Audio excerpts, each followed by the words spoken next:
Que s'est-il passé donc dans cette ville de Soumy? Eh bien d'abord, Soumy, c'est cette jolie cité, vous allez le voir, au nord-ouest, dans le nord-ouest ukrainien, ancienne forteresse cosaque, au grand bâtiment en pierre du XVIIe siècle. Elle comptait 260 000 habitants avant la guerre. Elle se situe, vous allez le voir sur cette carte, à environ 30 km de la frontière russe et environ à 300 km de Kiev. Alors, que s'y est-il passé? Eh bien, au tout premier jour de l'invasion, les Russes attaquent Soumy. C'est logique, c'est sur le chemin de Kiev. La ville ne compte qu'une vingtaine de soldats professionnels. Il n'y a pas de base de commandement. La cinquantaine de parachutistes qui s'y trouvent habituellement sont presque immédiatement dépêchés ailleurs. La police et l'administration ont fui et les habitants sont donc livrés à eux-mêmes face aux Russes. Vont-ils se rendre? Eh bien, a priori, ils n'ont pas le choix. La résistance est une cause perdue face aux blindés russes. Eh bien non, vous allez le voir, ils sont comptables, ils sont employés municipaux, ils sont étudiants et ils vont tenir tête au rouleau compresseur de Moscou. Il y a d'abord évidemment la stupéfaction. Cette vidéo que vous voyez, c'est le matin du 24 février, le jour même de l'invasion. Les habitants sont à peine réveillés qu'ils découvrent dans leur faubourg les premiers soldats russes. Vous l'avez vu avec des camions militaires, on en a vu un en feu au bord de la route. On voit également ce char sur le trottoir et on entend même dans cette vidéo la dame dans sa voiture qui filme et qui s'exclame « Ce sont des Russes !» Elle est sidérée. Mais comment ces civils, à main nue ou presque, vont-ils se débrouiller pour résister? Eh bien, grâce à deux miracles. D'abord, grâce à leur détermination. Ils n'ont ni formation militaire, ni gilet pare-balles, ni véhicule armé, ni commandement. Et ensuite, ils vont mettre la main sur un dépôt d'armes qui alimente les fameux parachutistes partis à Kiev. Et ils vont trouver quelques fusils, des grenades et même quelques armes anti-chars portatives. Et la suite, c'est le journal britannique The Guardian qui la raconte. En quelques heures, 400 hommes prennent les armes. Seulement une vingtaine de personnes avaient une expérience militaire. La coordination s'est faite par le biais d'applications de messagerie et d'appels téléphoniques. Traduction, des grands-mères qui surveillent les Russes à leurs fenêtres et qui lancent des alertes. Les gens nous appelaient d'un quartier et disaient « Descendez, il y a une bataille en cours ». Puis quelqu'un d'autre nous appelait parce qu'ils avaient repéré des Russes ailleurs. Et ça marche. Regardez cette vidéo, c'est le 26 février, 2 jours après le début de la guerre. Les hommes de la défense territoriale stoppent un char russe. Sur cette vidéo, on entend les rafales de mitraillettes. Puis, vous allez le voir, ils capturent également ce soldat russe et on voit qu'ils l'engueulent, ils lui font clairement la leçon. Sur cette autre vidéo que vous allez voir, le même jour, on voit qu'ils ont récupéré un autre char russe et on voit ces deux hommes ici, ils vident les réservoirs pour priver autant que possible les Russes de carburant pour essayer de les paralyser.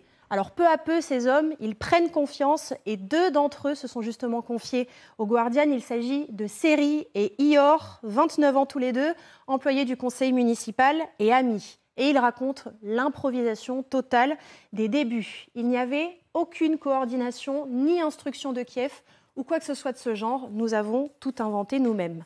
Les plus jeunes et les femmes s'y mettent aussi. Ils préparent des cocktails Molotov pour les civils combattants. Nouvelle vidéo dans les rues de Soumy. Vous allez voir un premier camion russe qui passe, puis un second. Et au troisième, un habitant jette un cocktail Molotov qui va paralyser le véhicule. Et c'est ainsi que peu à peu, les habitants de Soumy capturent des dizaines et des dizaines de soldats russes, comme le montre encore une fois cette vidéo qui a été tournée 2 semaines après l'invasion. Clairement, les Russes commencent à paniquer. Écoutez justement cet appel téléphonique qui a été intercepté par les renseignements ukrainiens. Un soldat appelle sa mère pour lui dire que traverser Soumy, c'est mission impossible. Écoutez-le. Ну, как говорят, мы должны проехать через город Суми. А через город Суми ни одна колонна еще наша не выживала. Не выживала. Если все хорошо, если образно хотел сложить оружие. Хотите сложить оружие? Да, перед командиром роты, чтобы не ехать через Суми. Bon, c'est effectivement incroyable. Mais ça suffit à paralyser l'armée russe, dont on a vu les limites plus tard. Mais enfin, la puissante armée russe quand même. Cela suffit en tout cas à la décider, à limiter les dégâts. Les soldats russes changent donc de stratégie et ils décident d'encercler la ville. Ils installent des checkpoints aux principales entrées. Et le groupe de résistance fait de même. Toujours sur l'une des vidéos prises par les résistants, 15 jours plus tard, on voit ces habitants qui réussissent à chasser des soldats russes et à les poursuivre. Le spectacle est saisissant. Ils sont en jean, ils sont en basket, sans protection. On voit même que certains n'ont pas de casque, qu'ils ont juste des bonnets. Et ils avancent, mitraillettes à la main, lance-roquettes à la main. Et on voit même que certaines sont encore sous film plastique. Et donc, ils enchaînent les embuscades et ils expliquent, contrairement aux Russes, nous connaissions tous les petits chemins. Et ce qui est incroyable, c'est la manière dont ces habitants vont s'enhardir au fur et à mesure, jusqu'à détruire, écoutez bien, une colonne de chars tout entière. L'un d'eux a passé des jours cachés dans ces buissons que vous allez voir, le long de l'autoroute, à recenser les chars. Et effectivement, l'embuscade sera implacable. Des dizaines de chars fumants détruits, parfois avec des tourelles complètement désossées. On voit également la carcasse de cet autre char un petit peu plus loin. Cette bataille, elle va durer 6 semaines et le 6 avril, incroyable mais vrai, c'est le jour de la victoire pour Soumy. L'armée russe a été définitivement repoussée et elle fait demi-tour vers la Russie. Voilà pour cette histoire hors norme, exemplaire, et qui est en passe de devenir un récit national pour les Ukrainiens, Justine.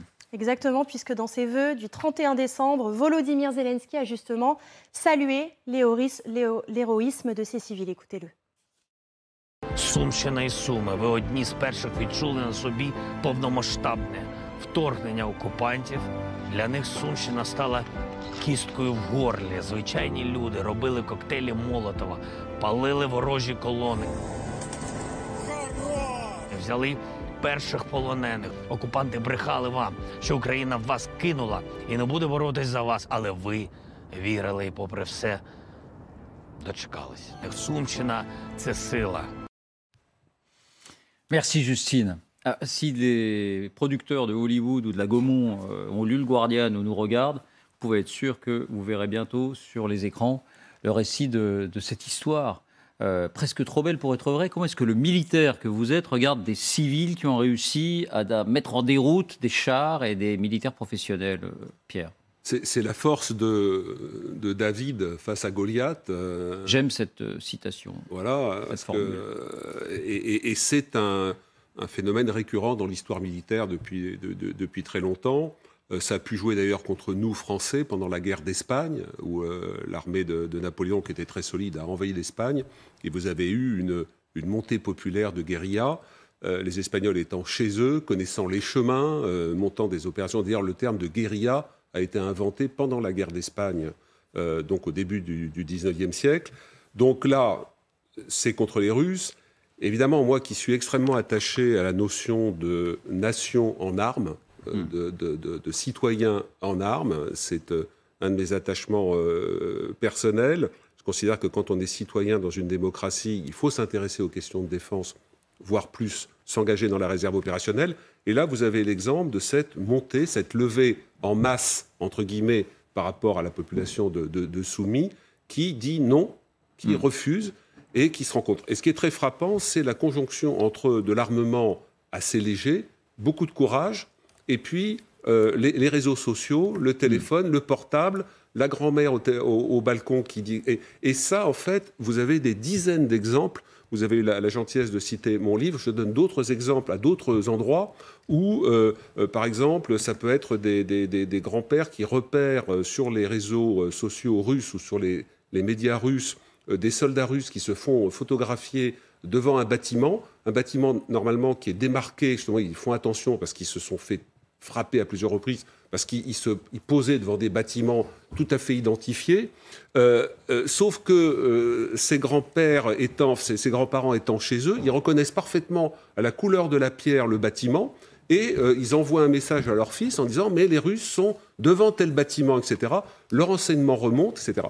Et pourquoi ça a fonctionné? Mais pardon Pierre, oui, parce que quand on voit ça et quand vous l'expliquez, ça paraît simple. Non, ça paraît presque simple. Non, c'est pas simple, parce que, comment dirais-je, tous ces jeunes hommes et jeunes femmes, ou moins jeunes, qui se sont engagés, on l'a dit, il n'y avait qu'une vingtaine de soldats professionnels. Donc, je veux dire, le rapport à la mort potentielle reçue... Il y a eu des morts, d'ailleurs, on n'en parle pas, mais il y a eu des morts. Et puis la mort délivrée aussi, russes, ils engueulent le russe, ils sont presque un peu paternels avec ce soldat. Alors, ce qui a joué certainement, c'est que les Russes étant dans une réalité parallèle, Et Soumy, ça n'existait pas. Soumy, c'était un axe de passage pour aller sur Kiev, c'était rien. Et nécessairement, les Ukrainiens, les femmes ukrainiennes allaient jeter des pétales de rose sur le chemin.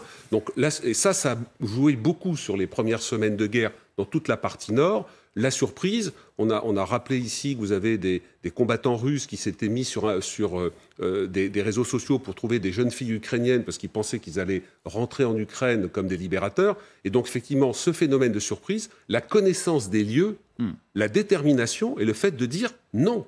Et vraiment, je ne veux pas rabâcher, mais vous voyez, ces comportements-là, ça nous dit des choses à nous. Quand je vois le confort parfois de nos débats, on reparle du service national universel sur lequel le président fera des déclarations sans doute dans quelques semaines. Tout de suite, il y a des réactions en disant « mais non, pas de service militaire caché, etc. » Mais je veux dire, il faut comprendre dans quel espace mental maintenant nous sommes rentrés. Nous ne sommes pas en guerre, mais ce qui se passe là nous dit des choses, parce que nous sommes des citoyens. Enfin, à mon sens, c'est quelque chose d'important. Donc voilà, ça montre que même Goliath, en difficulté, quand il est déterminé, quand il arrive à se fédérer, quand il trouve des leaders aussi qui sont capables David, plutôt. David, d'entraîner. Bien sûr. Pardon ? C'est David et non pas Goliath. Oui. Goliath. Qu'est-ce que j'ai dit ? J'ai dit Goliath ? Pardonnez-moi. Des leaders donc, qui arrivent à rassembler, eh bien, ça donne ce résultat. Oui. Et je trouve que c'est très beau. Galia, vous connaissiez cette histoire, elle circule déjà depuis un moment Elle n'a pas énormément circulé parce que je pense qu'il y avait aussi d'autres actes héroïques un peu partout. Et je dois vous dire que je suis admirative, mais je ne suis pas très étonnée parce que j'ai vu pendant le Maïdan, en 2014, déjà cette capacité absolument extraordinaire de la société civile ukrainienne de s'organiser. Pendant le Maïdan, c'est Yanukovych qui était au pouvoir, donc c'est sûrement... Yanukovych, rappelons-le, c'est ce président qui a dû allié plutôt des Russes. Voilà. Pro-russe, oui. Et donc, les gens du Maïdan, ils ont élu un commandant, ils ont parfaitement organisé tout l'espace, il y avait des dizaines, peut-être même quelques centaines de tentes, il y avait la propreté absolue, il y avait des gens qui, en ville, préparaient à manger pour ceux qui campaient sur place, il y avait un auto-Maïdan, c'est-à-dire les gens qui mettaient leur voiture à disposition de ceux qui campaient sur le Maïdan, etc. Et donc, tout cela était de l'auto-organisation. Il n'y avait pas de grand chef, les ordres ne venaient pas d'en haut. Je vous donne un autre exemple plus récent. Un ami m'appelle d'une ville connue, Dnipro, c'est une grande ville à l'est de l'Ukraine. Sur le Dniepr. Voilà. Et me dit mais tu sais, on a organisé une tombola toutes les semaines pour collecter ainsi de l'argent. Nous desservons une unité qui est sur le front pour qu'on puisse réparer les voitures, parce qu'avec les éclats, il y a tout le temps des voitures endommagées. Et donc, ils ont collecté parmi un petit cercle des petites antiquités, des livres rares, ceci, cela, parce que tombola, il y a des prix. Vous voyez ? Et donc, toutes les semaines, il y a des voitures réparées qui repartent au front. Ça commence par ces détails-là. Ça commence par ces petits gestes-là. Et deuxième détail, je me souviens aussi, dans les premiers jours de la guerre, quand il n'y avait pas encore même de bombardement de Kharkiv, je me souviens sur Facebook, les gens qui écrivaient « Moi, je sais préparer les cocktails Molotov ». Et disons, une vieille femme qui disait « Moi, je ne sais pas préparer des cocktails Molotov. Je ne peux pas partir parce que j'ai un chat, mais j'ai un vieux fusil de chasse. » etc. Et donc, il y avait déjà une sorte de mobilisation de tout le monde.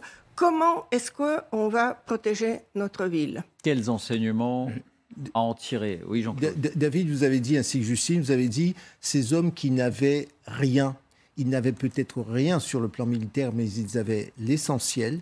L'essentiel, c'est l'esprit de résistance. Et c'est vrai que nous découvrons, moi je ne suis pas un spécialiste de l'Ukraine, mais nous découvrons l'histoire de l'Ukraine. Et nous découvrons quoi ? Qu'il y a, par exemple, un institut de l'Ukraine, l'université de Harvard, qui a alimenté, qui a formé des milliers de responsables de l'intelligentsia ukrainienne et qui, au cours des 30-40 dernières années, ont cultivé cette culture de la résistance, cette culture patriotique. À la grosse différence des Russes qui avaient peur de l'État, les Ukrainiens n'ont pas peur. Ils n'ont pas peur de la police, il n'y a pas ce côté, ce secret, cette pression. Donc, au fond, premièrement, esprit de résistance. Et puisque ça nous apprend pour le camp d'en face, surprise. Vous dites vous-même, et on l'a vu, ce soldat qui dit j'étais même prêt à déposer les armes, un peu comme si rien n'avait été préparé. Donc ça veut dire que derrière, il y a une forme d'improvisation. On a parlé de David contre Goliath, à trop être sûr de ce que l'on est.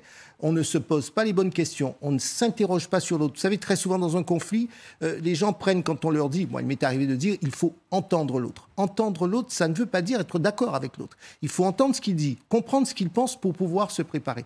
Donc ça veut dire que peut-être, du côté russe, on ne s'est pas suffisamment préparé.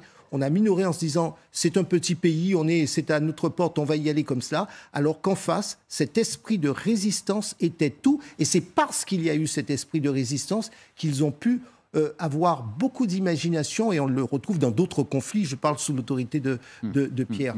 Bon, c'est un condensé, d'une certaine manière, de ce qui s'est passé pendant 10 ou presque 11 mois maintenant. Précisément, Soumis l'a mal nommé, puisque c'est la capitale d'un peuple qui refuse la soumission. Donc, plus sérieusement, vous vous souvenez qu'on a parfois mis en évidence l'héroïsme et l'esprit de résistance, justement, autour de Kherson, par exemple, avec des initiatives de type maquisard, partisans, etc.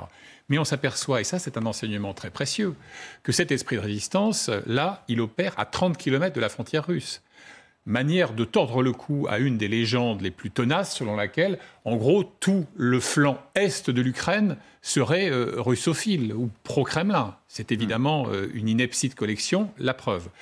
Et puis, il y a quelque chose dans le génie de la résistance, c'est le syndrome de la citadelle assiégée. Vous savez, vous avez une citadelle qui est encerclée par l'ennemi, supérieure en nombre, et puis vous avez à l'intérieur 10 défenseurs. Et ils vont créer l'illusion de la profusion en allant courir d'une meurtrière à l'autre pour lâcher une bordée, etc. Et instiller le doute chez l'ennemi. Dernière remarque, et ça, vous évoquiez la durée, et ça, c'est capital.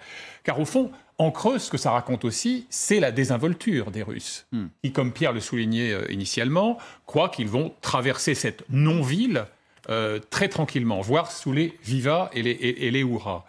Eh bien, en réalité, non seulement ça n'est pas le cas, mais on s'aperçoit que les Russes n'ont décidément rien appris, puisque l'épisode sur lequel on reviendra sans doute tout à l'heure de Makivka, c'est aussi l'histoire d'une désinvolture, d'une négligence, je dirais, quasiment criminelle par rapport aux hommes qui ont été hachés menus dans cette quadruple frappe.